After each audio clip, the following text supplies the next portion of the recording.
আপনারা সারা বছর আমাদের জন্য যত শ্রম দিয়েছেন তার ফলাফল আপনাদের চোখে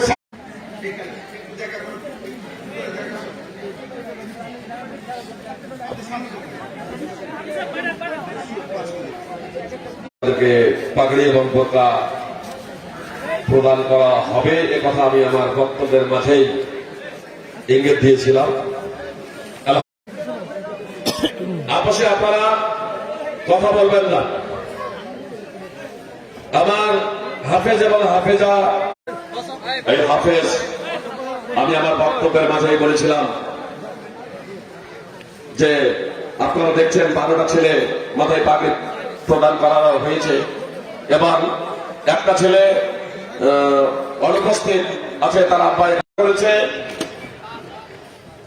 বাথরুমে যাওয়ার প্রয়োজন হলে বাথরুমে গিয়েছে। 5 জন হাফেজের তত্ত্বাবধানে এটু জেড শ্রেণীর পবিত্র কোরআন শুনিয়েছে।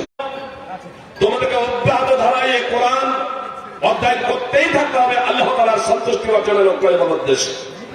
এবং আগামী কালকে এই বিমানে উঠছে, যে আজকে বিমানে দিল্লি থেকে বিমান ধরে মদিনা যাচ্ছে, জেদ্দা থেকে মদিনা। পরবর্তী জগতেও যারা এই মাদ্রাসার সাথে নানাভাবে জড়িত আছেন, যাদের শুধু ছেলে শুধু তারাই নয়, যাদের প্রকৃত ছেলে জন্ম দেওয়া সম্মাননা এবং মর্যাদার লক্ষ্য এবং উদ্দেশ্যে। এজন্য আমার হাফেজা মেয়েদেরকে বলবো যে তোমরা এই বোরকার সম্মাননা বজায় রাখো। চাচাতো বোন, মামাতো বোন, খালাতো বোন, পাড়া প্রতিবেশীর যে সমস্ত বোনেরা আছে তাদের জন্য যাতে তোমরা মডেল হতে পারো।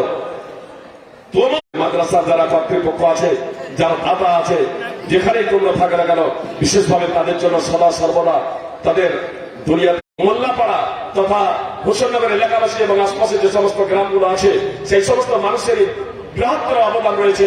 এই অবদান আমি আপনাদেরকে আরো বলবো যে আপনাদের হাতটা যত লম্বা হবে প্রতিষ্ঠান থেকে আপনার ভালো